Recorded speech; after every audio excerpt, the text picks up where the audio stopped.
Maya Dubois detested early mornings, but today she woke up half an hour before her alarm.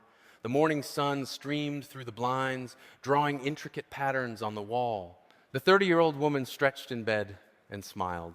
In a few hours, she would be flying towards her dream.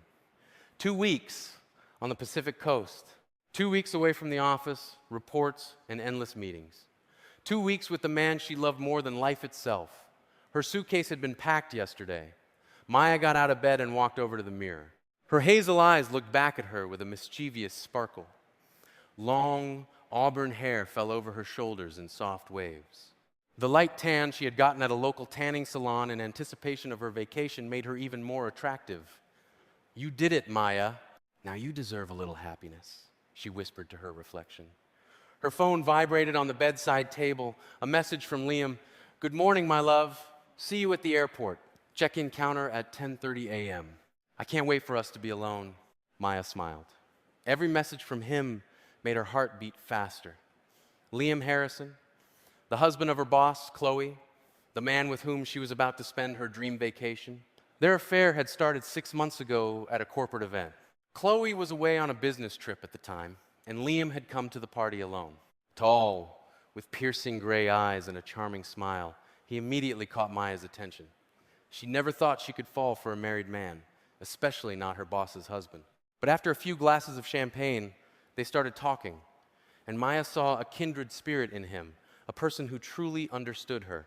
"I'm unhappy with her," Liam confessed then.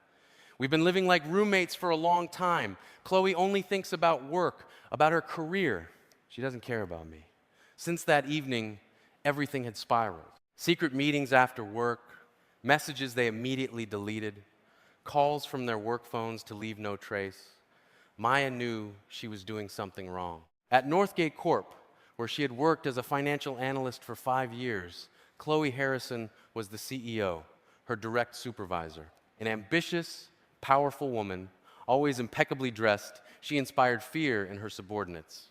No one dared to contradict her or question her decisions, but love proved stronger than fear. When Liam suggested they go to British Columbia for 2 weeks together, Maya agreed without hesitation. They had planned everything. Chloe was heading to an international conference in Toronto. 2 weeks of freedom. 2 weeks when they wouldn't have to hide or fear being exposed. Maya took a shower, put on a light summer dress, and applied makeup. For jewelry, she only wore silver earrings, a birthday gift from Liam. Looking at the clock, she realized it was time to leave. The taxi was already waiting outside her building. The drive to Vancouver International Airport, YVR, took almost an hour. Traffic during the morning rush hour was typical for the city, but even that couldn't spoil Maya's mood. She felt happier and freer than ever. The airport was noisy and crowded. Maya found the correct check-in counter and stopped, looking around for Liam. He wasn't there yet. She checked her watch. 10:20 a.m. They still had time. Her phone vibrated again. This time, it was a call. "Hello?" Maya answered, expecting to hear Liam's voice. "Maya Dubois?" a strange female voice asked. "This is Monica from Chloe Harrison's reception." Maya tensed. "Not now. Not a call from work right before her vacation. Yes, speaking. Miss Harrison asked me to tell you that errors were found in the annual report. She wants you to stay and check all the figures again before you leave for your vacation. But my flight is in 3 hours." Maya said, confused, "I'm already at the airport. Miss Harrison said it's very urgent. She's counting on you." Maya felt a knot tighten in her stomach. This was so typical of Chloe, putting work above everything else and demanding the same from her subordinates. "Please tell Miss Harrison that I can't return. I have a paid trip, and I've already checked in for the flight." That was a lie. Maya hadn't checked in yet, but she couldn't let work ruin her plans. "Very well, I'll pass that on," the secretary replied curtly and hung up. Maya took a deep breath, trying to calm down. Nothing would spoil her vacation. Neither work nor Chloe. She deserved this. Her phone rang again. This time, it was Liam. "Hi," she tried to sound cheerful and casual. "Maya, we have a problem." Liam's voice was strained. "Chloe unexpectedly canceled her trip to Toronto. She says she found some discrepancies in the reports and wants to deal with them personally."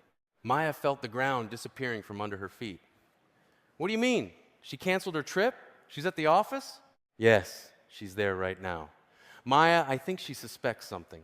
She was asking strange questions about my plans for these 2 weeks. I told her I was going fishing with friends, but she looked like she didn't believe me.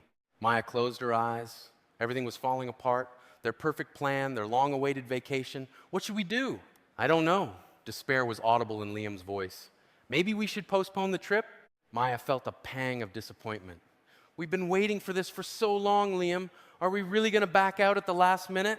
Maya, if Chloe finds out about us, I just can't risk it now. A divorce from her would destroy me financially. Maya remained silent. She knew Chloe was a very wealthy woman. Most of their joint assets were registered in her name. Liam had told her many times that he wanted to leave his wife but was afraid of being left with nothing. All right, Maya finally said, but what should I do? I'm already here, at the airport. Wait for me, Liam replied. I'll come, and we'll discuss everything. When? In an hour and a half at most. I have to meet Chloe now so as not to arouse suspicion. Okay, I'll wait. Maya sighed and hung up. She was left alone in the middle of the bustling airport with her suitcase and shattered hopes. Maya stepped aside, found an empty seat by the window, and sat down watching the planes take off. Each one carried away someone's dreams and plans. Her flight was supposed to leave in 3 hours, but now she wasn't sure she would be on board. Half an hour passed, but Liam didn't call back. Maya checked her phone several times, afraid she had missed a call or a message. Nothing. She started to get nervous. What if Chloe really suspected something? What if their secret was exposed? Maya was so lost in thought that she didn't notice a young woman stopping next to her. She was dressed in a bright, colorful skirt and an embroidered blouse. Her dark, curly hair was pulled up in a high bun, and many gold chains with coins hung around her neck. Pretty girl is bored alone? The stranger asked with a slight accent. Maya looked up. Before her stood a young woman, perhaps of Romani descent. It was common to see people offering fortune-telling or just asking for money at airports. I'm waiting for a friend, Maya answered curtly, hoping the woman would leave. A friend? The woman smiled, showing even white teeth. Or a lover? Maya flinched. How could this woman have guessed? Excuse me, but I don't want to talk. I understand, the woman interrupted. You have a secret, a big secret. She sat down next to Maya without asking permission. Listen to me, beautiful.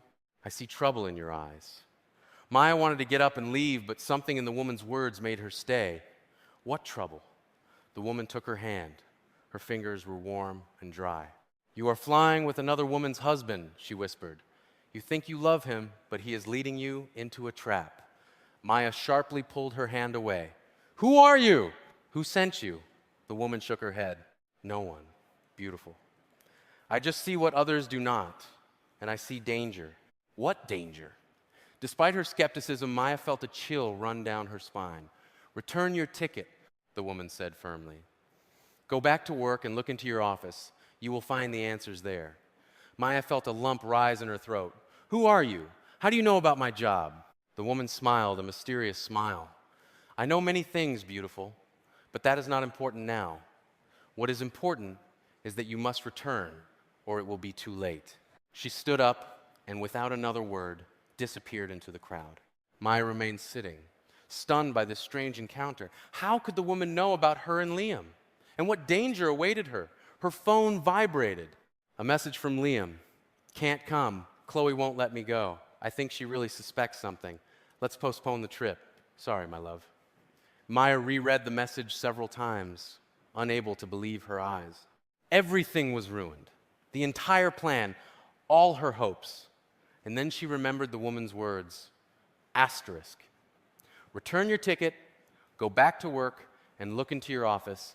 Asterisk. Could it be that there was really something in the office that she needed to know? What if Chloe didn't just suspect, but times knew times about her and Liam? Maya took a deep breath and made a decision. She stood up, picked up her suitcase, and headed for the airport exit. She could return the ticket through the app. Right now, the main thing was to find out what was going on. Catching a taxi, Maya gave the address of the business center where the Northgate Corp office was located. The whole way, she couldn't shake the feeling of dread. The woman's words echoed in her head like a warning, a prophecy. When the taxi pulled up to the familiar building, Maya hesitated for a second. Maybe this was all nonsense? Maybe she shouldn't trust a random fortune teller at the airport? But her intuition told her she was doing the right thing. The security guard at the entrance raised his eyebrows in surprise when he saw Maya with a suitcase. "Miss Dubois, aren't you on vacation?" "I forgot some documents," she lied. "Need to grab them." "Ah, understood." The guard nodded. "Go ahead." Maya took the elevator up to the 12th floor, where her office was. It was quiet in the office, it was Friday, and many people left early. She hoped not to run into Chloe. Explaining her sudden appearance in the office with a suitcase would be too difficult. The door to her office was locked. Maya took out her key, opened the door, and paused at the threshold. At first glance, everything looked normal. The desk by the window, the computer, a stack of papers she hadn't managed to sort before her vacation, but something was wrong. She could feel it. Carefully entering the office and closing the door behind her, Maya looked around more closely. And then she noticed it on the ceiling in the corner, almost invisible among the ventilation elements. A camera, small, black, pointed directly at her workspace. Maya's heart started to pound. Why was there a camera installed in her office, and when did this happen? She walked over to the desk and turned on her computer. While the system was loading, Maya continued to examine the office. Under the desk, she found a small device attached with tape. It was a listening bug. "Oh my God," Maya muttered, feeling a tremor run through her body. Someone was watching her, recording every word, every move. The computer loaded, requesting a password. Maya entered it with trembling fingers, but the system returned an error. Asterisk, incorrect password. Asterisk. She tried again, carefully checking each letter. The same result. Asterisk. Someone changed my password, asterisk, Maya realized. She felt panic rising in her throat. What was going on? Her thoughts were interrupted by the sound of the door opening. Chloe Harrison stood on the threshold, tall, slim, with perfect hair and makeup, in a severe designer suit. She looked impeccable as always. But in her eyes, Maya saw something new, something cold and dangerous. "Maya!" Chloe's voice sounded surprised, but Maya noticed the falseness in that surprise. "What a surprise!" "I thought you were already on the plane." Maya felt the blood rush to her cheeks. She didn't know what to say. I had to come back. There were problems with the documents." "Is that so?" Chloe walked into the office and closed the door behind her. "And I thought it was because of my husband." Maya froze. Chloe knew. She had known all this time. "I don't know what you mean." She tried to maintain her composure. Chloe laughed, but there was no trace of humor in her laugh. "Cut it out, Maya. I know everything. About your affair with Liam, about your planned trip to British Columbia, about all your meetings and conversations." She pointed to the camera in the corner. "Did you think I was so stupid not to notice my own husband having an affair with my subordinate? I've been monitoring you for months. Every move, every word." Maya felt the ground give way beneath her. They had been exposed all this time. Everything she and Liam considered their secret was actually known to Chloe. "Why?" was all Maya could manage to say. "Why?"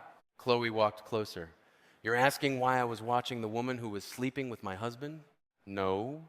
Maya shook her head. "Why did you let it continue? Why didn't you fire me right away? Why didn't you cause a scene with Liam?" A strange smile appeared on Chloe's face. "Because I wanted you to go further. I wanted you to feel safe, to believe in your cunning." And then she made a dramatic pause. "Then I wanted to destroy both of you." Maya was stunned. She opened her mouth to say something but couldn't utter a word. "Do you know what the most interesting part is?" Chloe continued, pacing the office. "You're not the first. Liam has had affairs with my employees before, but you turned out to be the most persistent." Maya felt sick inside. Liam had never mentioned other women. He assured her that he had never cheated on his wife before, that their love was special. "I don't believe it," she whispered. "Of course you don't believe it," Chloe sneered.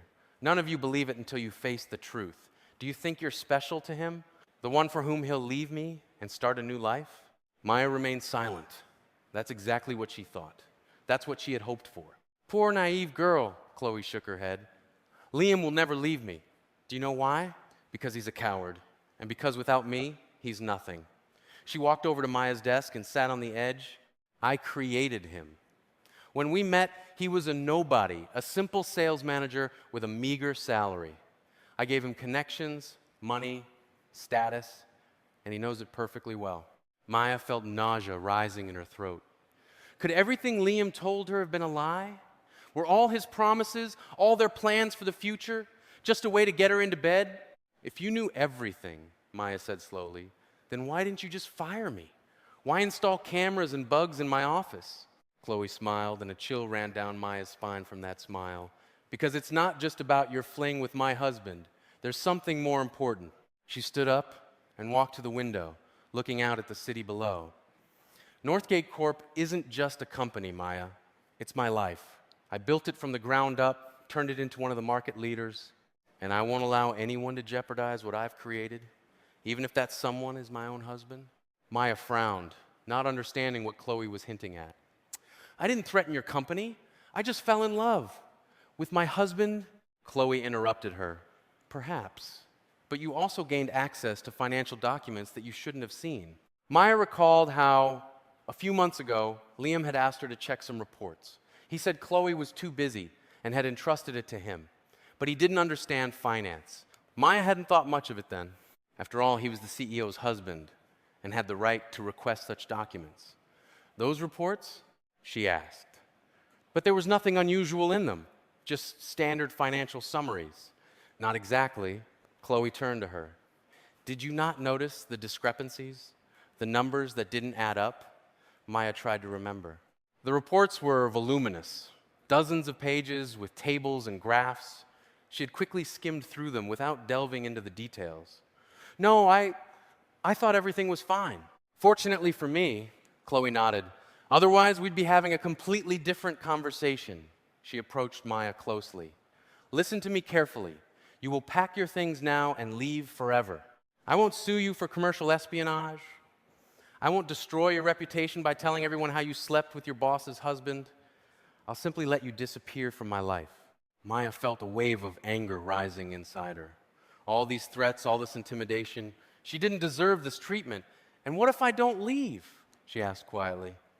What if I decide to stay and fight? Chloe laughed, but her eyes remained cold.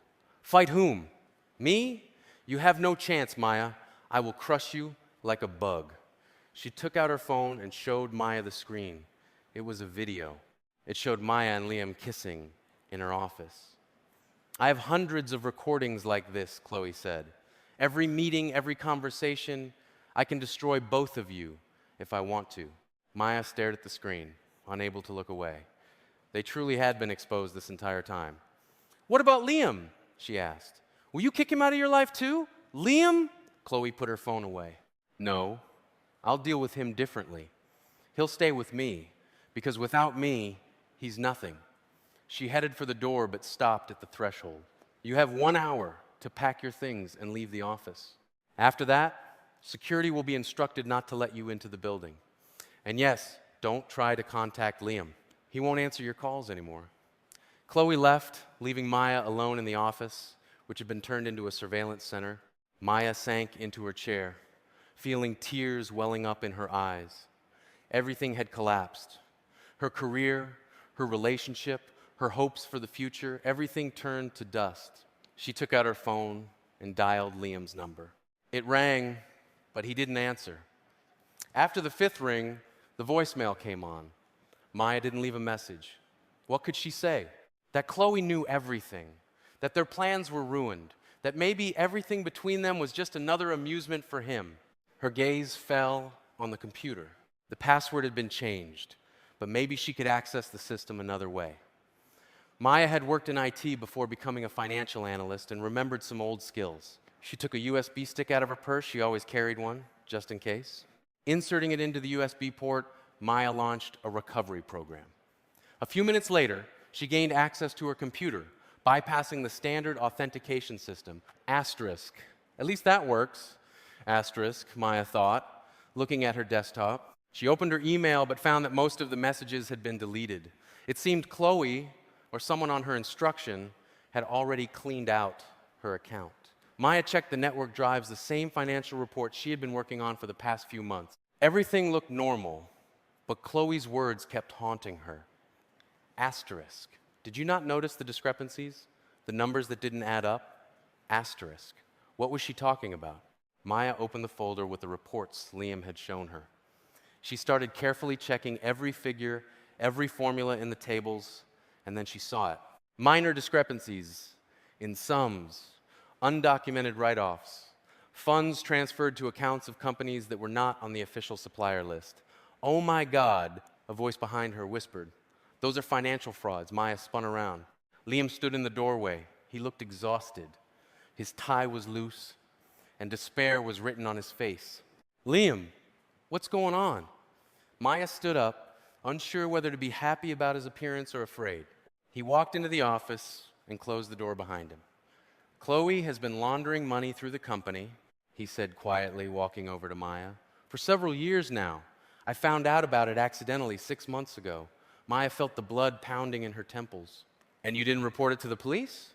Didn't contact the CRA?" Liam gave a bitter laugh. "With what proof?" "Everything is arranged so that the trails lead back to me. I am listed as the director of several shell companies. My signature is on most of the documents. Chloe set everything up perfectly. If the case comes out, I'll be the one to answer for it." Maya looked at Liam, unable to believe what she was hearing. Everything was much more complicated and frightening than she had initially thought. "Is that why you asked me to check those reports?" she asked. "You wanted me to find the fraud?" Liam nodded. "I was hoping your fresh perspective would notice what I missed. Some evidence that would point to Chloe, not me. But you didn't seem to notice anything suspicious." "I wasn't looking," Maya admitted quietly. "I just looked at the overall figures, not delving into the details." Liam sighed heavily and sat down in the chair across from her. "How long has she known about us?" Maya asked, looking at the camera in the corner. "Since the very beginning," Liam replied. "She orchestrated it. She wanted me to start an affair with you." Maya felt nausea rising in her throat. "Are you saying that this whole thing was her plan?" Liam nodded. "Chloe knew you had worked in IT before, that you had skills that might be useful. She specifically appointed you as a financial analyst, gave you access to the reports, and then instructed me to get close to you." Maya stared at him, unable to believe her ears. "You used me? All this time you were just following her instructions?" "No." Liam leaned forward. "Yes, initially it was her plan, but then I really fell in love with you, Maya. I swear, everything between us was real." Maya shook her head, feeling tears well up in her eyes. "How can I believe you now, after everything I've learned?" Liam reached out, trying to touch her, but Maya pulled away. "I understand how you feel," he said quietly. "But right now we need to think about how to get out of this situation. Chloe is dangerous. She won't stop until she destroys both of us." "Why did she even start all this?" Maya asked. "Why would she launder money through the company?" "Chloe works for people you wouldn't want to know," Liam replied. "Northgate Corp is the perfect platform for legalizing illegally obtained funds. High turnover, many international contracts, a complex structure of financial flows, a perfect cover." Maya remembered how quickly the company had grown in recent years, how Chloe always found new clients and partners, how some deals were concluded with incredible speed and on surprisingly favorable terms. "So what do we do now?" she asked. "We can't just leave. She won't let us." "I have a plan," Liam replied, "but I need your help." He leaned closer and spoke in almost a whisper. "For the past few months, I've been gathering evidence. Copies of documents, recordings of conversations, bank transfer data, everything that can link the fraud directly to Chloe and not to me. But it's not enough. I need someone with your skills to access her personal computer." "Her computer?" Maya flinched. "That's impossible. It's better protected than the Pentagon." "Not entirely," Liam smiled. "I have her passwords. I caught her entering them once. But there's two-factor authentication, and I need someone who can bypass it." Maya thought it over. Technically, it was possible. She could create a script that would intercept the authentication signal and give them temporary access. But the risk was enormous. "And how are we even going to get into her office?" Maya asked. "She always locks it when she leaves." I have a copy of the key, Liam replied. Chloe doesn't know about it. I had it made a long time ago, just in case. He looked at his watch. Chloe is meeting with investors right now. She'll be there for at least 2 hours. This is our chance. Maya hesitated. All of this sounded like a crazy plot from a crime movie. Hacking a private computer, stealing confidential information. If they were caught, they would definitely go to jail. What then? She asked. Suppose we get the evidence. What's next? We'll turn it over to the police and the CRA? Liam replied, anonymously, of course. Let them deal with Chloe and her protectors. And he took Maya's hand, we can start a new life. Together, just like we planned. Maya looked at him, unsure whether to believe his words. After everything she had learned, trusting Liam was difficult, but she had no choice. Chloe had already effectively fired her, and finding a new position without a job and references would be tough. Besides, if they didn't stop the fraud, there was no telling where all of this would end. All right, she finally said, I'll help you, but then we part ways, forever. A flash of pain crossed Liam's eyes, but he nodded. I understand. You have the right to hate me after everything that's happened, but right now we have to work together. They devised a plan. Maya would create a program to bypass Chloe's two-factor authentication. Liam would take her to the CEO's office and make sure no one interrupted them. They would copy all the necessary files and leave unnoticed. Maya opened her laptop and started writing code. Her fingers flew across the keyboard. Despite years as a financial analyst, she hadn't forgotten her programming skills. Ready? She said half an hour later, closing the laptop. Now we just need to connect this to her computer and run it. Liam nodded. Then let's go. The sooner we start, the better our chances of succeeding before Chloe returns. They left Maya's office and headed for the elevator. The office was virtually empty. Only a few employees were staying late on this Friday. No one paid attention to Maya and Liam walking down the hallway. Chloe's office was 1 floor above, a massive space with panoramic windows overlooking the city. Liam took out the key and opened the door. Hurry, he whispered, letting Maya go first. Chloe's office looked like the cover of an interior design magazine. Minimalist furniture, contemporary art on the walls, fresh flowers in vases, and not a single unnecessary piece of paper on the perfectly clean desk. Maya walked over to the computer and turned it on. While the system was loading, she looked around, searching for cameras. If Chloe had installed surveillance in Maya's office, she surely had something similar here.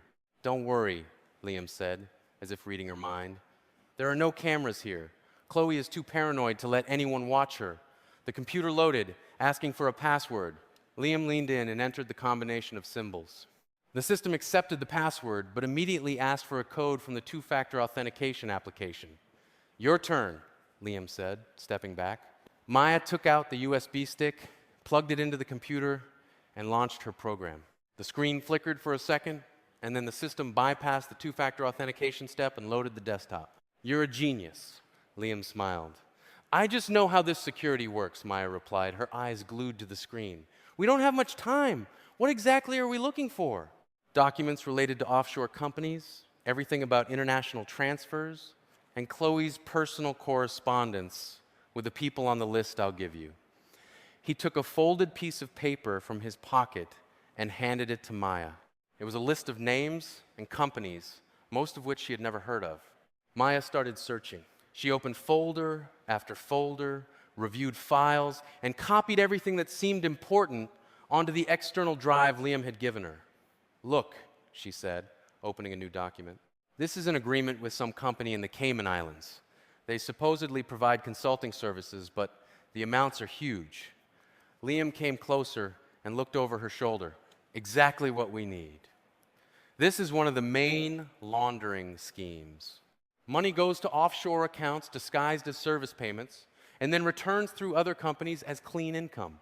Maya continued copying files. The more she found, the clearer the picture became. Northgate Corp was indeed being used as a cover for large-scale financial fraud. Millions of dollars passed through the company, settling in offshore firm accounts and returning through a complex system of transactions. This is insane, Maya whispered. How could she organize all this? Chloe didn't come up with it herself, Liam replied. She's backed by very influential people, politicians, business people, maybe even criminal elements. She's just an executor, although she gets her share. Maya suddenly noticed a folder with an unusual name. Asterisk, Project Phoenix, asterisk. She opened it and found documents that looked even more suspicious. "What is this?" she asked, showing Liam the screen. He leaned in, reviewed the files, and his face changed. "Oh my God," he whispered. "This is even worse than I thought." "She's planning to liquidate the company, withdraw all assets, bankrupt Northgate, and disappear? When?" Maya asked, feeling a chill inside. Liam opened one of the documents. "Judging by this schedule, in 2 weeks, everything is already prepared. The money will be withdrawn through shell companies, the documents forged, and the blame for the bankruptcy is planned to be shifted to." He paused. "Me." Maya couldn't believe what she was hearing. "That's why she reacted so calmly to our affair? That's why she didn't cause a scene? She used it as another piece of evidence against you." Liam nodded. "Probably. Imagine the CEO's husband, who was having an affair with an employee, is suddenly implicated in financial fraud in the company's bankruptcy.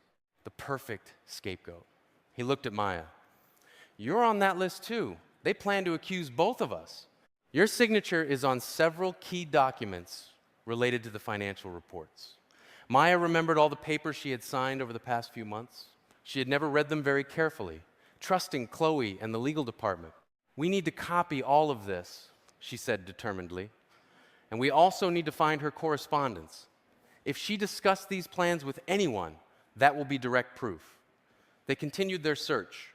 Liam found a folder with Chloe's personal correspondence and began reviewing the emails, while Maya examined the financial documents. "There," Liam suddenly said. "Correspondence with a certain Serge Volkov.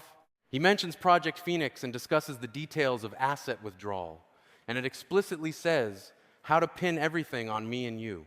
Maya looked at the screen. The emails were a real find. In them, Chloe openly discussed the plan to bankrupt the company and withdraw funds. Specific amounts, accounts, and dates were mentioned. "This is what we need," Maya said. "With this evidence, we can go to the police." Liam shook his head. "Not so fast. We don't know how influential the people Chloe is connected with are. If there's someone among them in law enforcement, our statement might simply disappear and we'll be in even greater danger." "What should we do then?" Maya asked. "I have a journalist contact," Liam replied. "He deals with investigations into corruption schemes. If we give him copies of all the documents, he can create a story that will be impossible to ignore." Maya nodded. That sounded reasonable. A public expose was safer than quietly contacting the police. "Then let's copy everything and get out of here," she said, inserting the external drive into the computer. They began copying all the found documents. The process took a few minutes, but every second felt like an eternity. Maya kept glancing at the door, fearing that at any moment it might open and Chloe would appear on the threshold. "Ready?" she finally said, ejecting the drive. "Now we need to make sure we haven't left any traces." She closed all open files and folders, returned the computer desktop to its original state, and turned off the system. "Let's go," Liam said, taking her hand. They left Chloe's office, and Liam locked the door. The corridor was still empty. They took the elevator down to Maya's floor. "What now?" she asked when they returned to her office. "Now we need to contact the journalist," Liam replied, "and as soon as possible, but not from here. It's not safe here." Maya nodded. She looked at the camera in the corner of the office. Who knows if Chloe was watching them right now? "I'll grab my things and we'll leave," she said. "Are you driving?" "Yes, my car is in the underground parking lot." "Good. Give me 5 minutes." Maya quickly gathered her personal belongings into her purse. Photos that were on the desk, her favorite mug, a few books. Everything else, the computer, documents, office supplies, belonged to the company. "I'm ready," she said, slinging her purse over her shoulder and picking up the handle of the suitcase she had brought from the airport. They left the office, and Maya locked the door. For the last time, she knew she wouldn't be returning to this office. Regardless of how this whole story ended, her career at Northgate Corp was over. They went down to the underground parking lot and approached Liam's car, a silver BMW. He opened the trunk to put Maya's suitcase inside and suddenly froze. "What is it?" Maya asked, noticing the change in his face. Liam slowly looked up. "We need to get out of here, immediately." "Why?" What happened? The trunk is empty, he said quietly. My bag with my things should have been there. I was going to the airport with you, remember? I had a bag packed for the trip. Maya felt a chill run down her spine. Do you think Chloe was here? Liam nodded. She knows I'm in the building. Maybe she even knows we were in her office. At that moment, they heard the sound of the elevator door opening. Turning around, they saw Chloe emerging into the parking lot, accompanied by two large men in dark suits. Run! Liam shouted, grabbing Maya's arm. They dashed towards the parking lot exit, leaving the suitcase by the car. Maya heard Chloe's shouts behind her and the heavy footsteps of their pursuers. Her heart was pounding like crazy. Blood was surging in her temples. This way! Liam pulled her toward the emergency stairs. They burst into the stairwell and began to climb rapidly. Voices echoed from below. Chloe and her companions had entered the stairs too. Why are we going up? Maya gasped. We need to get out onto the street.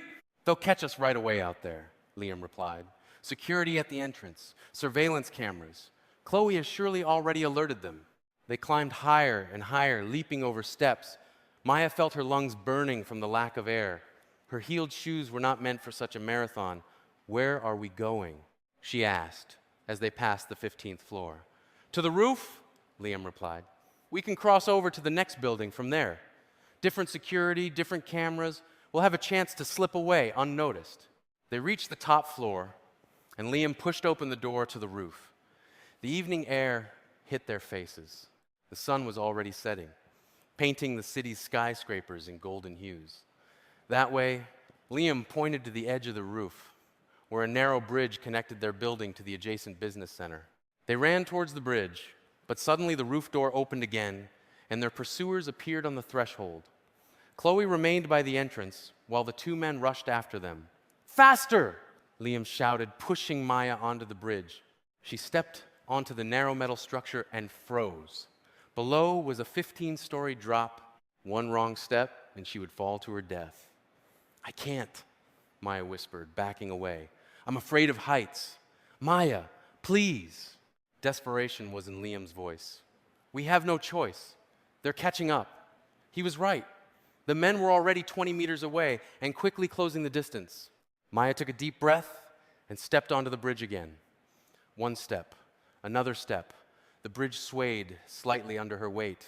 She didn't look down, only forward to the opposite roof, which now seemed like her only salvation. Liam followed closely, constantly looking back. The pursuers reached the bridge but stopped.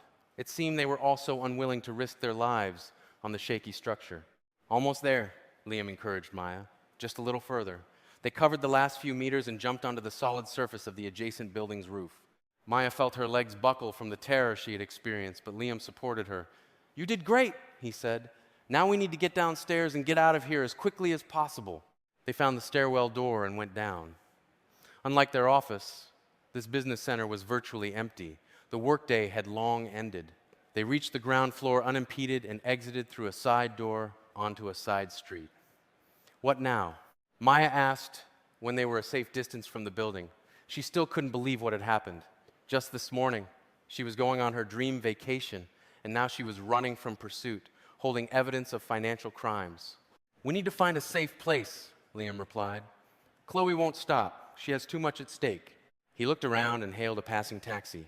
The car stopped, and they quickly got inside. Where to? The driver asked. Liam gave an address on the outskirts of the city.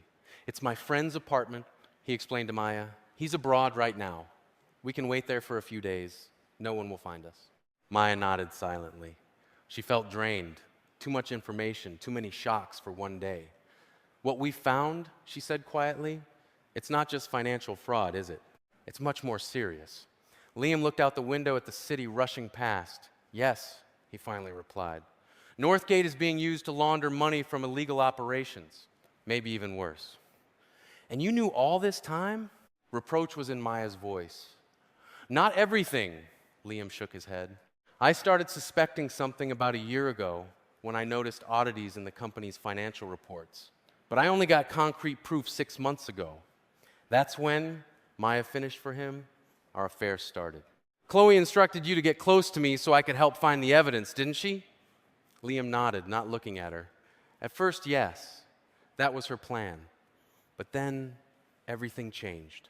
I really fell in love with you, Maya, and I decided to use the situation to find a way out of all this, to break free from Chloe and her protectors. Maya looked at his profile, unsure whether to believe him. Her heart said one thing, her mind another. "Why didn't you go to the police immediately when you found the first evidence?" she asked.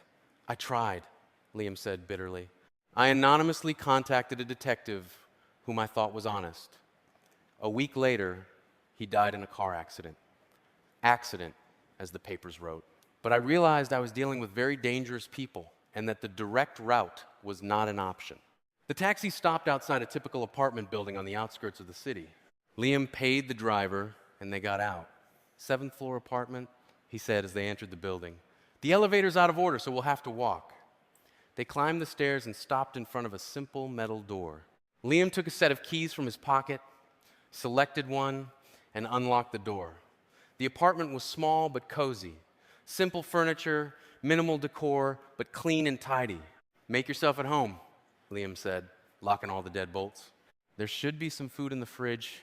Max, my friend, asked me to look after the apartment while he's gone." Maya walked into the living room and collapsed onto the sofa. Only now did she realize how tired she was, physically and emotionally. "We need to contact your journalist friend," she said. "The sooner we give him the documents, the better." Liam nodded. "I'll call him right now." He took out his phone but suddenly froze. "No, not from this number. Chloe is probably already tracking all my calls." Liam removed the back cover of his phone, took out the SIM card, and broke it in half. "Max should have a spare phone. He always keeps one for emergencies." He went into the bedroom and started searching in the drawers. Maya remained in the living room, trying to process everything that had happened. Her life had been turned upside down in one day. In the morning, she was a successful financial analyst, preparing for a vacation with the man she loved. Now she was a fugitive, holding evidence of serious crimes, with influential and dangerous people behind her, ready to do anything to prevent that evidence from becoming public knowledge. Found it. Liam returned to the living room with a simple feature phone. Old model, but it works, and no one will track a call from it. He dialed a number and walked over to the window, speaking softly, but Maya could still hear the conversation. "Victor, it's Liam." "Yes, I know it's late. Listen, I have information, very serious. No, not over the phone. Tomorrow." "Okay, let's meet tomorrow at 10 a.m. That cafe on Broadway." "Got it. Yes, I won't be alone. Thanks. See you tomorrow." He ended the call and turned to Maya. "The meeting is tomorrow morning. Victor is an investigative journalist. He works for an independent publication. We'll give him all the documents, and he'll write the story." "And then?" Maya asked. "What happens to us?" Liam sat down next to her on the sofa. "Then we disappear. I have some savings that Chloe doesn't control. We can leave the country, start a new life somewhere where they won't find us." Maya looked up at him. "You still think we'll be together after everything that's happened?" Pain flashed in Liam's eyes. "I understand how you feel, Maya. I deceived you.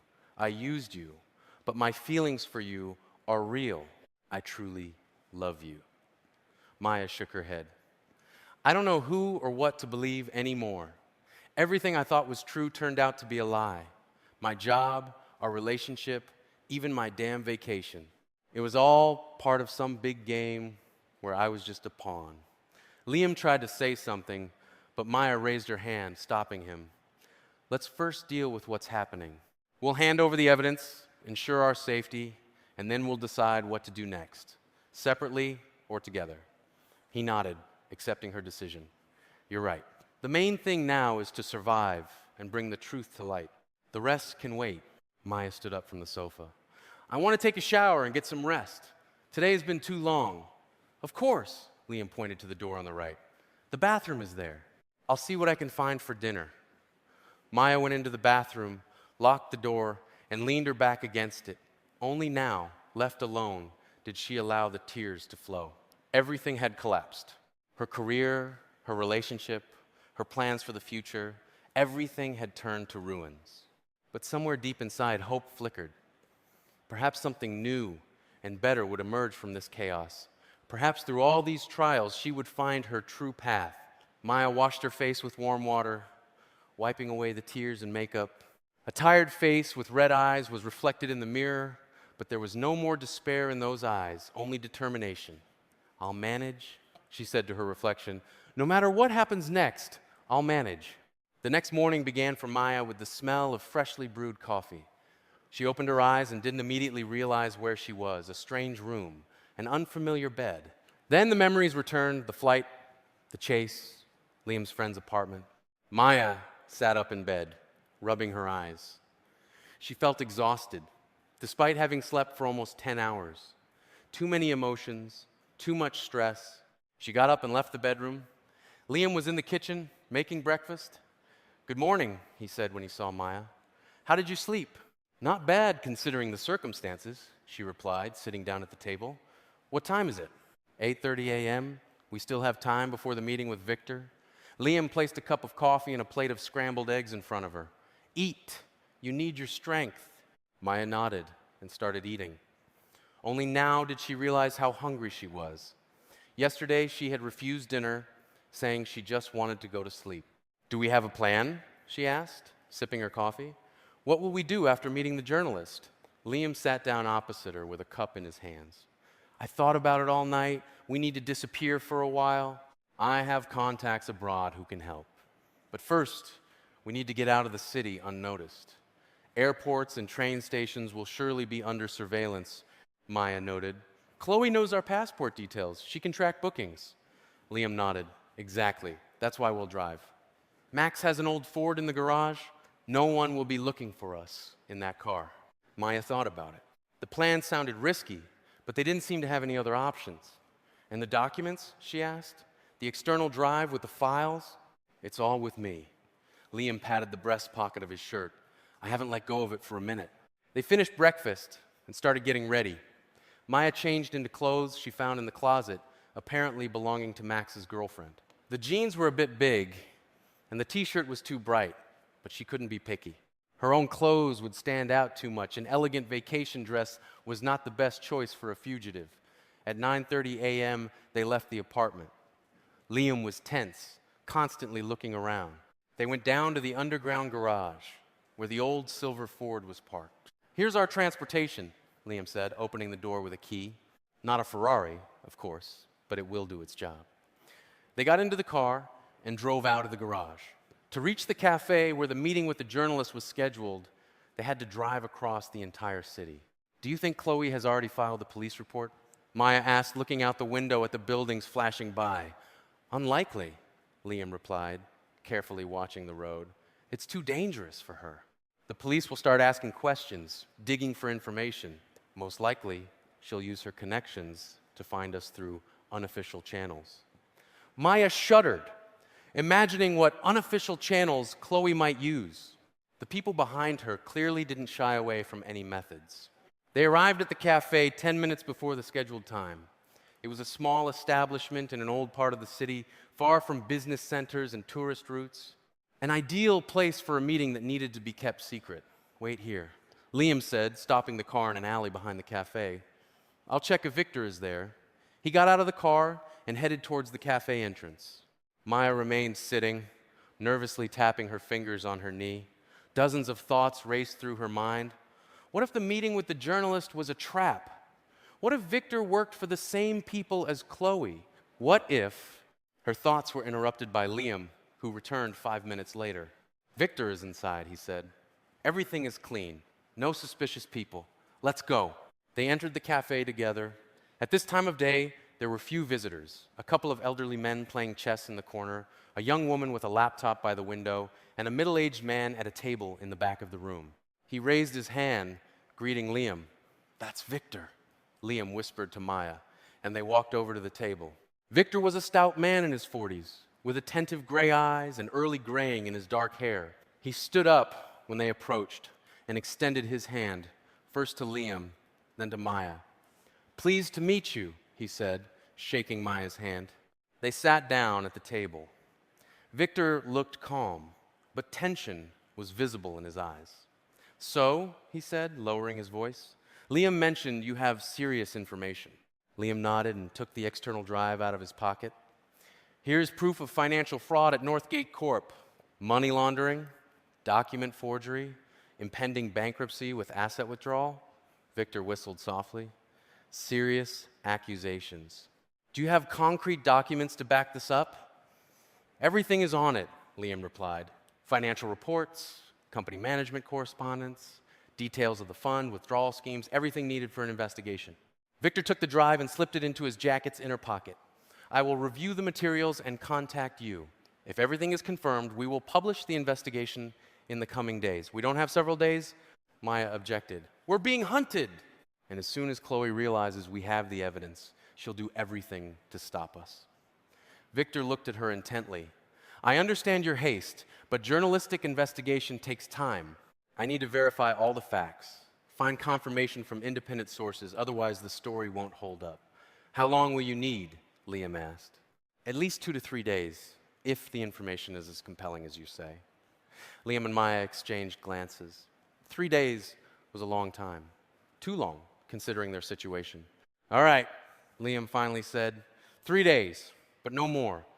And we need a place where we can wait safely during this time. Victor thought for a moment. I have a cabin outside the city. It's quiet there, not many neighbors. No one will look for you in such a remote area. Sounds good, Liam nodded. How do we get there? Victor took out a notepad, wrote down the address, and drew a rough map of the route. It's a 2-hour drive from the city. The road isn't the best, but you'll get there by car without any problems. The keys are under the stone by the porch, the second one from the right of the steps. He tore off the sheet and handed it to Liam. Be careful. Liam put the paper in his pocket. Thank you, Victor. We'll await your call. They got up from the table. Victor shook their hands goodbye. Good luck, he said. And don't worry, the truth always finds its way. They left the cafe and quickly returned to the car. Maya felt a little calmer after meeting the journalist. At least now they had a plan and a place to hide. Liam started the car, and they drove onto the road leading out of the city. Do you think we can trust him? Maya asked when they were on the highway. Liam was focused on the road. We don't have a choice, but Victor is an honest man. His investigations have led to the resignations of officials and the initiation of criminal cases more than once. If anyone can help us, it's him. Maya nodded and leaned back in her seat. Ahead lay a 2-hour drive on an unfamiliar road and 3 days of waiting in a remote cabin in the middle of the woods. Not the brightest prospect, but still better than ending up in the hands of Chloe and her protectors. By the way, Maya suddenly said, I've been meaning to ask that woman at the airport. How could she know about you and me? And about me needing to return to the office? Liam frowned. What woman? Maya told him about the strange encounter at the airport, how the young woman had approached her, taken her hand, and warned her of danger, and how she had advised her to return to the office and check it. If it weren't for her, I would have gotten on the plane and left, Maya concluded. And I never would have found out about the cameras and bugs in my office. Liam looked puzzled. I don't know who that was or how she could have known. Maybe a coincidence? Or, he paused, or what? Or someone wanted you to know the truth. Someone who knew about Chloe's plans but couldn't warn you directly. Maya pondered this. Who could it be? Someone from the office? Someone who was aware of the fraud but was afraid to openly oppose Chloe? In any case, Liam continued, it worked. You came back, found the cameras, and we got the evidence of Chloe's crime. Maybe it was fate? Maya didn't believe in fate, but she couldn't deny that the chain of events that led them to this moment was too unpredictable to be just a coincidence. They continued their journey in silence, each lost in their own thoughts. Outside the window, forests and fields rushed by. The road became increasingly narrow and winding. 2 hours later, just as Victor had promised, they reached a small settlement nestled in the greenery. I think we turn here, Liam said, checking the hand-drawn map. They turned onto a dirt road, drove a few more kilometers, and stopped in front of a wooden house surrounded by a tall fence. We're here, Liam announced, turning off the engine. Our refuge for the next 3 days. They got out of the car and walked to the gate. The lock was old but sturdy. Liam opened it with the key they found under the stone, just as Victor had said. The cabin was more spacious than it looked from the outside. 2 bedrooms, a living room with a fireplace, a kitchen with a stove and a modern cooktop, old but clean furniture, shelves of books, even a TV, though Liam immediately warned that without a satellite dish, it probably wouldn't work. Not bad, Maya said, looking around. At least we won't have to sleep in the car. Liam nodded and started checking the supplies in the kitchen. They found canned goods, cereals, pasta, tea, and coffee in the cupboards. The refrigerator was empty, which was not surprising if Victor hadn't been here for a long time. "We have enough food for a few days," he said, "but we'll have to get water from the well in the yard. I hope it hasn't dried up." Maya walked over to the window. It offered a view of the forest, which came right up to the cabin fence. Quiet, peaceful, safe. At least, it seemed so. "What will we do for these 3 days?" she asked. Liam walked up and stood next to her. "Wait, and hope that Victor keeps his word and publishes the investigation as soon as possible." Maya nodded. Waiting was all they could do. Waiting and thinking about a future that now looked so uncertain. The 3 days in Victor's cabin dragged agonizingly slowly. Without the internet, without contact with the outside world, without news of what was happening in the city, time seemed to stand still. Maya spent her days reading books she found on the shelves or helping Liam with chores. They established a routine, cooked meals on the old stove, carried water from the well, and sat by the fireplace in the evenings watching the fire. They barely talked about the past. The topic was too painful. Instead, they discussed plans for the future, although both understood how uncertain it was. "If everything goes well," Liam would say, "if Victor's investigation leads to the arrest of Chloe and her protectors, we can return. Testify in court, help the investigation, and then?" "And then?" Maya would ask. Liam would shrug. "I don't know. Everything will change. Northgate will surely be closed or reorganized. We'll have to look for new jobs, maybe in a different city." Maya thought about her career. 5 years at Northgate, a gradual rise from a simple analyst to a department head, and all of it wiped out in a single day by one decision to run away with her boss's husband. But did she regret it? Was it worth it? Maya didn't know. She couldn't assess the consequences of her actions until everything was over, until they were safe. On the 3rd day of their seclusion, Maya woke up to the sound of an approaching car. She looked out the window and saw a battered Jeep stopping at the gate. Victor got out of it. "Liam," she called. "Victor is here." Liam rushed out of the kitchen, wiping his hands with a towel. They went out onto the porch together to meet their guest. "Victor, we didn't expect you so soon." Liam shook the journalist's hand. Victor looked tired but satisfied. Dark circles under his eyes and stubble on his chin indicated that he hadn't slept for several days. "I have good news," he said, walking into the house. "The story is ready. It will be published tomorrow morning simultaneously in our publication and on 3 major news portals." Maya and Liam exchanged glances. Their plan was beginning to work. "What's in the story?" Maya asked as they entered the living room. Victor sank into a chair and rubbed his face with his hands. "Everything. The complete scheme of money laundering through Northgate Corp. Names, dates, amounts. Proof that Chloe Harrison acted on the instructions of high-ranking individuals. Details of the impending company bankruptcy with asset withdrawal." He took a laptop out of his bag and opened it. "Here, take a look," he said, turning the screen towards them. A draft of the article. Maya and Liam leaned over the laptop, reading the material. It was a full-scale investigation, detailed and convincing. Victor had not only used the documents they provided, but also found additional confirmation from other sources. "This is impressive," Liam said when they finished reading. "You did a huge amount of work in such a short time." Victor smiled faintly. 3 days without sleep, dozens of calls and meetings, but it was worth it. "The story is a bomb. After its publication, an investigation will begin, and Chloe and her protectors won't be able to wriggle out of it." "What about us?" Maya asked. "You're only mentioned in the article as anonymous sources," Victor replied. "Your names don't appear, but," he paused, "after the publication, you will still have to testify to the investigators. Your testimony will be key to the case." Liam nodded. "We're ready for that. The main thing is for the truth to be known." Victor closed the laptop and looked at them seriously. "There's one more thing you should know. Chloe has disappeared." "What do you mean disappeared?" Liam asked. "She left the country 2 days ago. According to my sources, she flew on a private jet toward a country that has no extradition treaty with Canada. Apparently, she sensed the danger and decided not to risk it." Maya and Liam exchanged glances again. This changed the situation.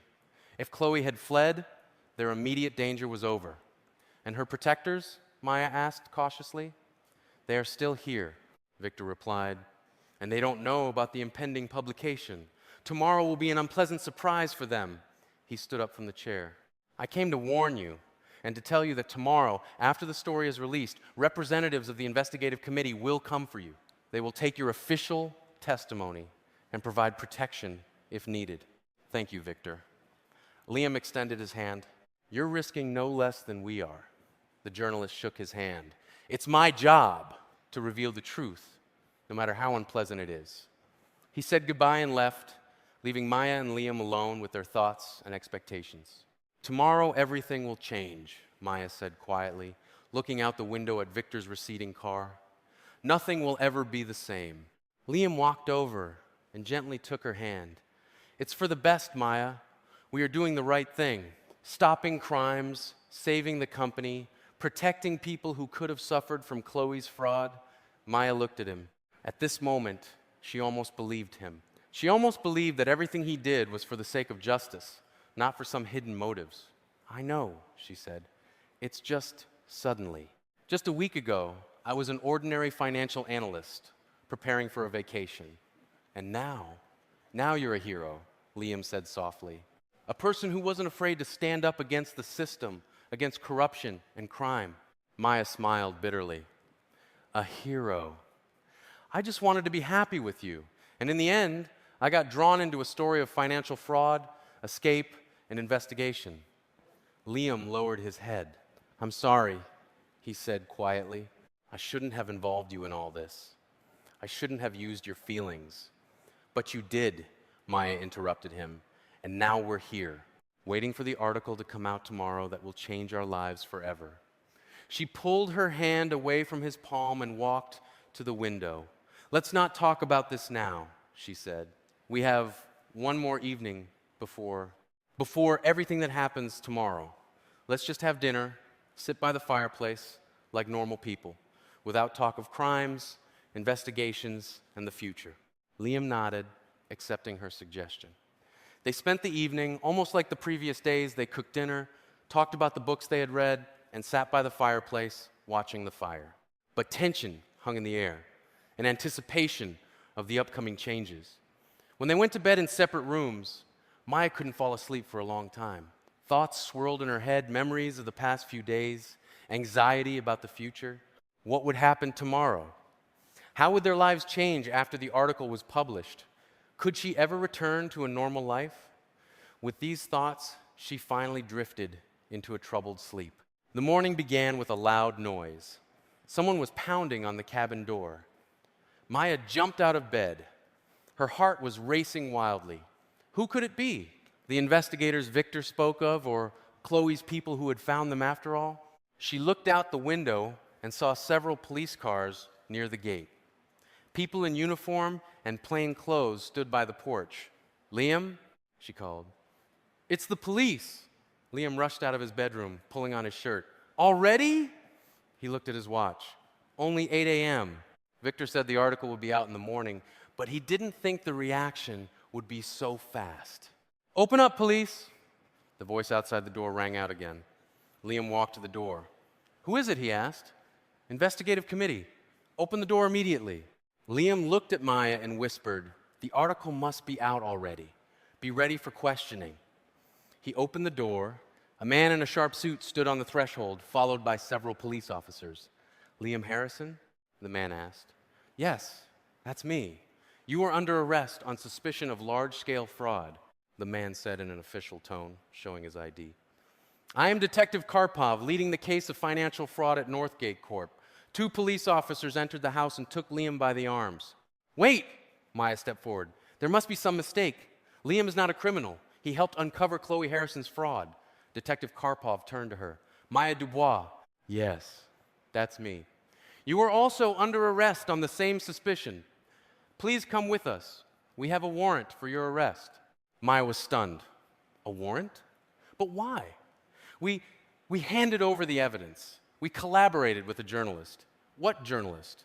Karpov asked, raising an eyebrow. Victor Gromov from an independent publication. He was supposed to publish the article this morning. Karpov shook his head. There is no article, miss. Dubois, and no journalist Viktor Gromov in any publications known to us. Maya felt the ground disappear from under her feet. She turned to Liam, looking for support or an explanation, but saw the same shock and confusion on his face. But he was here yesterday. He showed us the article on his laptop, Maya exclaimed. We will sort out all the details at the station, Karpov said firmly. For now, please get dressed. You have 5 minutes. Maya slowly went back to the bedroom. Her hands were shaking. Her thoughts were jumbled. What was going on? Where was the article? Where was Victor? Had they been deceived? She quickly got dressed and returned to the living room. Liam had already been led outside and was being put into one of the police cars. His face was pale, his eyes confused. Maya, I don't understand what's happening, he shouted when he saw her. I trusted Victor. He promised to help. The police officers put him in the car and slammed the door shut. Detective Karpov approached Maya. It's your turn, he said. You'll ride in the other car. Maya nodded, still not believing the reality of what was happening. It felt like she was trapped in a nightmare from which she was about to wake up. She was put into the other police car, and the convoy set off. Maya looked out the window at the receding cabin, the forest, the blue sky. Everything looked so normal, so ordinary, and yet her life had just shattered into pieces. 2 hours later, they arrived in the city and stopped at the investigative committee building. Maya was escorted inside through long corridors and brought to an interrogation room, a small room with a table, 3 chairs, and a surveillance camera in the corner. Have a seat, Karpov said, gesturing to a chair. We'll start the interrogation now. Maya sat down, feeling completely drained. Everything felt unreal, as if she were watching the events from the outside. Where's Liam? She asked. He's being questioned in the next room, Karpov replied. Don't worry, he's fine. He took a folder of documents and opened it. Maya Dubois, financial analyst at Northgate Corp., he began. You are suspected of participating in a scheme to withdraw company assets and preparing for deliberate bankruptcy, jointly with Liam Harrison. What do you have to say in your defense? Maya took a deep breath. That's not true, she said firmly. I didn't participate in any fraud. On the contrary, Liam and I discovered this scheme and were trying to expose it. She told the detective everything from the beginning about her relationship with Liam, how Chloe installed cameras and bugs in her office, how they found the documents on Chloe's computer, about the meeting with Victor, and his promise to publish the investigation. Karpov listened carefully, taking notes. When Maya finished, he leaned back in his chair and looked at her thoughtfully. An interesting version, he said, but we have different information. According to our data, you and Liam Harrison were preparing the company's bankruptcy. You worked with the documents, had access to financial reports, and Liam, as the CEO's husband, could get any information and sign any papers. That's not true, Maya exclaimed. It was the opposite. Chloe organized the money laundering scheme and was preparing the bankruptcy. We have proof. What proof? Karpov asked. The documents we copied from Chloe's computer. They're on an external drive that we gave to Victor, the journalist who doesn't exist, Karpov clarified. Maya fell silent, realizing the absurdity of the situation. If Victor wasn't a journalist, who was he? And where was the evidence they had given him? I don't understand, she said quietly. We trusted him. He promised to help. Karpov sighed. Chloe Harrison filed a report about the disappearance of important commercial documents 3 days ago. She claims that you and Liam stole them for the purpose of blackmail and fraud. Given your personal relationship with her husband, the motive seems quite obvious. Maya felt a wave of anger and despair rise in her chest. That's a lie. Chloe orchestrated all of this. She knew about our relationship from the start, monitored us, recorded us, and then used it as a cover for her own crimes. Where's the proof? Karpov asked calmly. On the drive we gave to Victor, who doesn't exist. Karpov finished. Maya lowered her head. The situation seemed hopeless. No proof, no witnesses, no article, only her word against Chloe's. And obviously, whom would they believe more? I want a lawyer, she finally said. Karpov nodded. That's your right. We will provide you with a public defender if you don't have your own. He stood up from the table. The interrogation is over. You will be escorted to a detention cell. The bail hearing will take place tomorrow. Maya remained sitting, unable to believe this was happening to her. How could they have been so wrong? How could they trust a stranger without checking his identity, without ensuring his reliability? A police officer escorted her to the cell, a small room with an iron bunk, a table, and a toilet in the corner. The door slammed shut behind her, and Maya was alone. She sat down on the bunk, holding her head in her hands. Everything had fallen apart. Their plan had failed. Now they faced charges of serious financial crimes, and the real criminal, Chloe, remained unpunished. Asterisk, how could we have been so naive? Asterisk, Maya thought, recalling the meeting with Victor, his confident speeches, his promise to help. Who was he really? Chloe's man? An independent fraudster who decided to take advantage of the situation? Or just a fantasist who imagined himself a great investigator? Regardless of the answer, the result was the same. They were trapped, and the evidence had vanished. Maya didn't know how long she sat in the cell, submerged in dark thoughts. She was snapped out of her stupor by the sound of the door opening. A police officer stood on the threshold. "Dubois, your lawyer is here," he said. Maya looked up in surprise. She hadn't managed to contact a lawyer yet. Maybe it was the public defender? She was escorted to the lawyer meeting room, a small space with a table and 2 chairs. Sitting at the table was a middle-aged woman in a severe suit with glasses on her nose and a folder of documents in front of her. "Hello, Maya Dubois," the woman said when the police officer left and closed the door. "My name is Eleanor Peterson. I am your lawyer." "But I haven't," Maya started. "I know," Eleanor Peterson interrupted her. "I was hired by Victor Gromov." Maya froze, unable to believe her ears. "Victor? But the detective said he doesn't exist." "Because Victor Gromov is not his real name," the lawyer said quietly. "His real name is Victor Orlov. He is an officer of the Canadian Security Intelligence Service, CSIS, Economic Security Branch. And for the past 2 years, he has been conducting an investigation into Chloe Harrison and her protectors." Maya stared at the lawyer, unable to believe what she was hearing. Victor, a CSIS officer, he had been conducting his investigation all this time. "I don't understand," she finally said. "If he's from CSIS, why were we arrested? Why didn't he help us?" Eleanor Peterson took documents from her folder and spread them on the table. "It's not that simple, Maya. Chloe Harrison's case is part of a large-scale investigation into a group of high-ranking officials and business people. The operation had been planned for over a year, and you and Liam unexpectedly found yourselves right in the middle of it. So we messed everything up?" Maya asked bitterly. "No," the lawyer shook her head. "Rather, you accelerated events. Victor planned to catch Chloe red-handed while she attempted to withdraw the assets, but when you found the documents on her computer, she sensed danger and sped up her plans. He had to act faster." "But why didn't he tell us the truth? Why did he pretend to be a journalist?" "Firstly, he was not allowed to reveal his identity. Secondly, he wasn't sure about you. He didn't know how involved you were in the scheme. Only after studying the documents you gave him did he realize that you are truly victims, not accomplices." Maya thought about it, remembering the meeting with Victor, his questions, his attentive gaze. Now, much became clear. "But why were we arrested?" she asked again. "And where is Liam? What about him?" "The arrest was necessary for your own safety," Eleanor Peterson replied. "After Chloe found out about the missing documents, she hired people to find you. Here, in custody, you are safe. As for Liam, he is currently giving testimony to CSIS investigators. He is fine. And the drive with the evidence? It's with Victor. The documents are being studied by specialists and have already formed the basis of the case against Chloe and her protectors." Maya felt the tension of the past few days begin to ease. Not all was lost. Their plan had worked, albeit not in the way they expected. "What happens now?" she asked. "With us? With the case?" Eleanor Peterson smiled for the first time in the whole conversation. "You will be fine. The charges will be dropped as soon as Victor presents all the evidence and his recommendations. And Chloe?" She paused.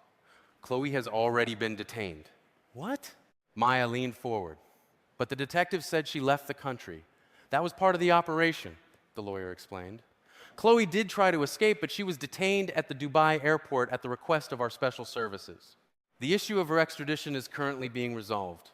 and her protectors are already under investigation here in Canada. Maya leaned back in her chair, processing the information. All of this sounded like a plot from a spy movie, not real life. "When will we be released?" she asked. "Tomorrow, after the formal dropping of charges," Eleanor Peterson replied. "But you will have to remain in the city and be available for the investigation. Your testimony will be crucial to the case."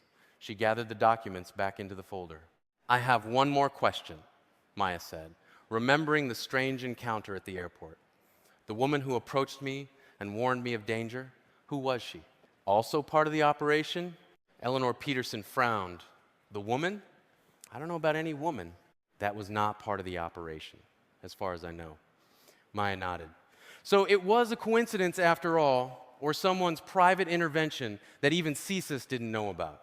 "Thank you," she said to the lawyer, "for the information and the help." "You're welcome," Eleanor Peterson replied, standing up. "I'm just doing my job." And between us, she lowered her voice, "You acted very bravely. Not everyone would dare to confront a system like the one Chloe and her protectors created." She said goodbye and left, leaving Maya with new thoughts and a sense of relief. Perhaps everything would turn out for the best. Perhaps the truth would prevail after all. Maya spent the night in the cell, but no longer in despair, but in anticipation. In the morning, she was fetched and escorted to Detective Karpov's office. Liam was already there, looking a bit drawn, with stubble on his face, but with clear eyes and a smile. "Maya."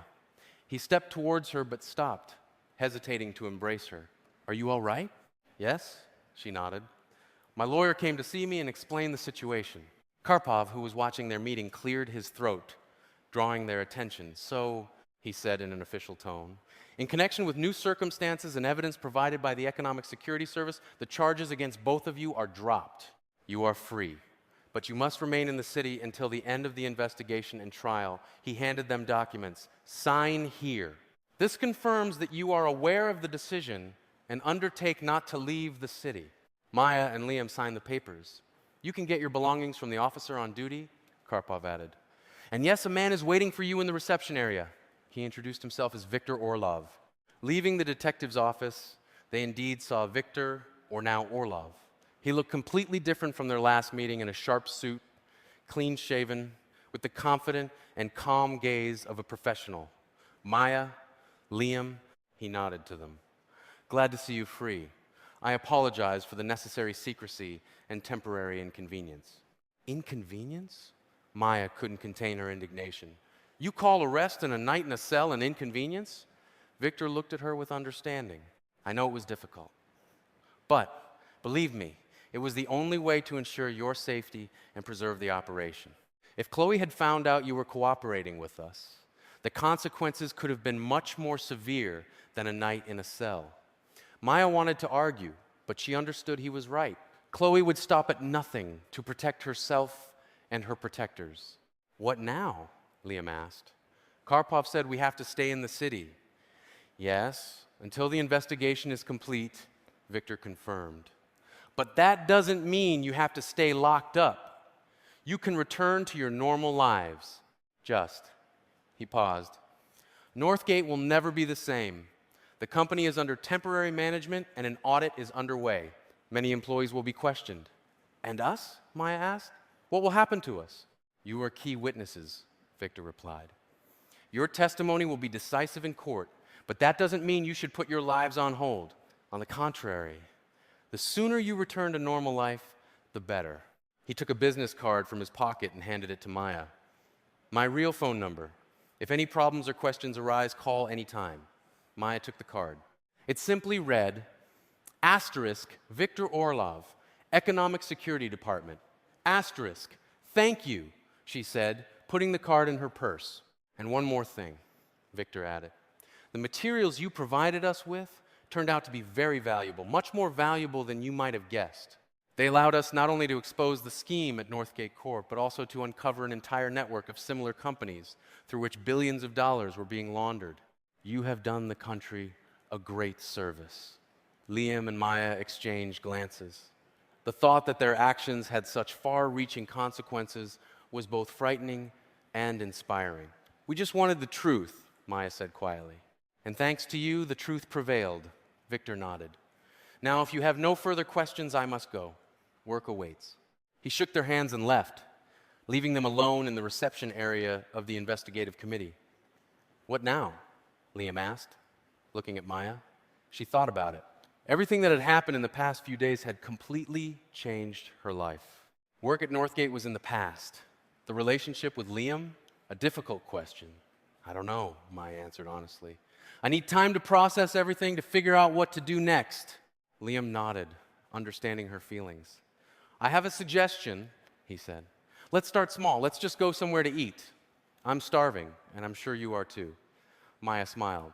This simple human approach to the situation was exactly what she needed right now. Not global plans and decisions, but something simple and understandable. Sounds great, she said. I know a good cafe not far from here. They got their belongings from the officer on duty and left the investigative committee building. The day was bright and warm, as if nature itself was celebrating their release. They walked down the street, talking about simple things, the weather, the city, how the downtown area had changed in recent years, avoiding complex topics and painful questions. At the cafe, they ordered lunch and finally relaxed. The food was simple, but tasted incredibly good after everything they had been through. You know, Liam said when they finished eating, I need to tell you something. Something you've been hiding all this time? Maya tensed. Another secret? Another blow? What is it? Liam took a deep breath. Do you remember the woman at the airport? The one who warned you of danger and advised you to go back to the office? Of course. Maya nodded. If it weren't for her, I would have flown away and never learned the truth. That was not a chance encounter, Liam said quietly. I hired her. Well, not exactly a woman, but an actress. I knew Chloe was planning something serious, but I couldn't warn you directly. She was tracking my every move, so I came up with that way. Maya stared at him, unable to believe her ears. You planned that? The whole thing with the woman? Liam nodded. I was afraid for you, Maya. Afraid that Chloe would use you and set you up. She had done that before with others. With other women? So it's true? Maya asked quietly. What she said about your past affairs with her employees? Liam looked down. Partially. There was one woman 2 years ago, Chloe's secretary. But I wasn't having an affair with her. She came to me herself and told me she found strange documents on Chloe's computer. A week later, she was fired for incompetence, and a month later, she was in an accident. Since then, I started suspecting that Chloe was involved in something serious and dangerous. Maya was silent, processing the information. This explained a lot why Liam was so cautious, why he insisted on secrecy, why he was afraid to openly oppose Chloe. And our relationship, she finally asked, was it also part of the plan? Liam shook his head. No, I truly fell in love with you, Maya. Yes, I got close to you to check if you knew anything about Chloe's fraud, but what happened next was real. I swear to you. Maya looked into his eyes, trying to discern the truth. He looked sincere, but hadn't he looked just as sincere when he told her about his love before? When he planned a vacation with her? When he promised a future together? I don't know what to say, she admitted. Too much has happened. Too many lies and manipulations. I understand. Liam nodded. And I'm not asking you to make a decision right away. Just give us a chance to start over without lies and secrets. Maya thought about it. Was it possible? Was it possible to put everything that had happened aside and start fresh? I need time, she finally said. Time to think everything over and decide what I want from life, from us. Liam nodded, accepting her decision. Of course. I'll wait as long as it takes. They left the cafe and stopped on the street. Evening was falling, and the city lights were coming on. Where now? Liam asked. Do you have somewhere to stay? Maya thought about it. Her apartment. Chloe's people had probably been there. Going back there now felt scary. I don't know, she admitted. My apartment. I understand, Liam said. Listen, I have a suggestion. I have a small apartment in another part of the city. Chloe doesn't know about it. I bought it a year ago with money she didn't control. You can stay there until you decide what to do next. And you? I'll rent a hotel room or stay with friends. That's not a problem. Maya hesitated. Accepting his help meant becoming dependent on him again. But on the other hand, she really needed a safe place to weather this difficult period. All right, she finally agreed, but only temporarily, until I find another solution. Liam nodded, not hiding his relief. Of course, it's just a temporary solution. He called a taxi, and they drove to a quiet residential area on the outskirts of the city. Liam's apartment was small but cozy, a one-bedroom with modern furniture and everything needed for living. "Make yourself at home," he said, handing her the keys. "There should be groceries in the fridge. I stopped by here a week ago." "I'll go and find somewhere to sleep." Maya took the keys, feeling a strange mix of gratitude and awkwardness. "Thank you," she said, "for everything. And I'm sorry I doubted you." Liam smiled. "Don't apologize. You had every right to. I'll give you time and space to sort out your feelings, and then we'll decide what to do next." He left, and Maya was left alone in the unfamiliar apartment. She took a shower, found a clean t-shirt of Liam's in the closet and used it as a nightgown and got into bed. For the first time in days, she felt a relative sense of safety and calm. As she fell asleep, Maya thought about the future, about what awaited her after everything that had happened, about whether it was possible to restore trust and start a new life, with Liam or without him. 3 months passed. Life was gradually settling down, although not at all as Maya might have imagined 6 months ago. Northgate Corp was reorganized under the control of a temporary administration. Most of the executives were fired. Some were arrested as Chloe's accomplices. Ordinary employees not involved in the fraud kept their jobs, but the company was no longer the same. Chloe Harrison's case received wide publicity. She was extradited from Dubai and was now in custody awaiting trial.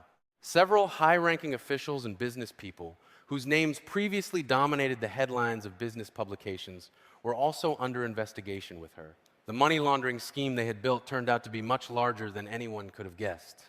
Maya did not return to Northgate. Instead, she accepted a job offer at a major auditing firm. Her experience and participation in exposing financial fraud made her a valuable employee. Of course, there were difficulties. Some colleagues viewed her with suspicion, others with excessive curiosity. But overall, Maya was satisfied with her new job. She and Liam saw each other regularly, but did not resume their relationship. Too much unspoken pain remained between them. It was too difficult to separate the truth from the lies, the genuine feelings from the manipulation. Maya couldn't allow herself to fully trust him again, and Liam understood this and didn't pressure her. After their divorce from Chloe, the process running parallel to the criminal case, Liam decided to start over.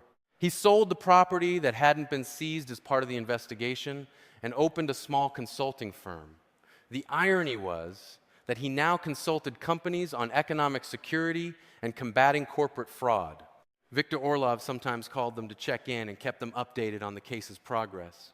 Thanks to the evidence they provided and the testimony of other witnesses, the case was virtually hopeless for the defendants. They faced long prison sentences and confiscation of assets. On this warm September day, Maya was sitting in a cafe waiting for Liam. They'd arranged to meet to discuss the upcoming court hearing where both of them were scheduled to testify.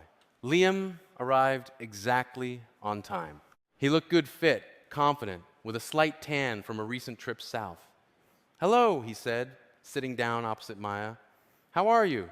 "Fine," she replied, a little nervous about the court, but otherwise everything's okay. "Don't worry," Liam reassured her. "We'll just tell what we know. The case is practically closed. Chloe and the others have already pleaded guilty and agreed to a plea bargain." Maya nodded. She knew this from Victor, but she was still nervous. Publicly testifying in court, recounting the whole story in front of dozens of people, it wouldn't be easy. "By the way," Liam said, "I got an interesting offer. I was invited to be a consultant at an international company specializing in detecting financial fraud. A 1-year contract, working in Europe. Congratulations," Maya said sincerely. "That's a great opportunity. Did you accept?" "I'm still thinking," Liam replied. "It means moving to another country, starting from scratch. I don't know if I'm ready for such changes." Maya understood his hesitation. After everything that had happened, starting a new life in a new place would be a logical step, but leaving behind everything familiar and dear, going into the unknown that required courage. "And you?" Liam asked. "Any plans for the future?" Maya pondered. For the past few months, she had been living day by day, not making any long-term plans. Work, home, rare meetings with friends. Her life was calm, but somehow incomplete. I don't know, she answered honestly. I like my job, but something is missing. Maybe change, maybe new goals. Liam looked at her intently. You know, he said, after a pause, I could recommend you to that international company. They are looking not only for consultants, but also for financial analysts with experience in auditing. Your candidacy would be ideal. Maya raised her eyebrows in surprise. Are you suggesting I go to Europe with you? Not exactly, Liam shook his head. I'm suggesting you consider a good career opportunity. Whether we go together or separately is another question. Maya looked at him, trying to sort out her feelings. A part of her still loved Liam despite all the difficulties and deception. Another part was afraid to trust him again, afraid of repeating past mistakes. I'll think about it, she finally said. It's a serious decision. It can't be made spontaneously. Liam nodded, understanding her caution. Of course, you have until the end of the month to decide. I can send your resume, and then you'll decide everything yourself. They continued their conversation, discussing the upcoming trial and other topics. After the cafe, Liam walked Maya home. She had finally decided to return to her apartment after Victor assured her that the danger was over. Thanks for the meeting, Liam said, stopping at her building entrance. And think about the offer. It really is a good opportunity, regardless of us. Maya nodded. I will think about it, truly, and thank you for the offer. They said goodbye, and Maya went up to her apartment. Sitting on the sofa, she thought about Liam's offer. Moving to Europe, a new job, a new life. It was tempting, especially now, when so many memories and associations connected her to this city, to Northgate, to the story of deceit and betrayal. But was she ready to work alongside Liam again? To see him every day? To collaborate with him? And most importantly, was she ready to trust him again? Maya walked over to the window and looked out at the city, bathed in autumn gold. So much had happened in the past 6 months, so many shocks, revelations, changes. She was no longer the naive Maya who was going on vacation with her boss's husband. She had become stronger, wiser, more cautious. Perhaps that was why she could now make a decision based not on emotion, but on sober calculation and self-understanding. Maya took out her phone and dialed Liam's number. I think, she said when he answered, I'd like to know more about that company and the opportunities there. Can you send them my resume? Of course. A smile was audible in Liam's voice. I'll do it today. But, Maya added, that doesn't mean that we'll be together again. I'm still not sure about that. I understand, Liam replied, and I respect your decision. Whatever you choose, I will support you. They said goodbye, and Maya put down the phone. She felt a strange calm and confidence. For the first time in a long time, she looked to the future with hope, not fear. Life went on, despite all the shocks and disappointments. And who knows? Maybe the new chapter of this life would be brighter and happier than the previous one. Maybe all these trials were necessary to lead her to true happiness. Maya smiled and opened the window, letting the fresh autumn air and the sounds of the city into the apartment. She was ready for new beginnings, for new challenges, ready to continue writing her story without lies and manipulation, her own story, where she herself decides what to do and whom to trust. And even though this story was just beginning, Maya felt it would be much happier than the previous one, because now she knew the price of truth and believed in herself more than ever.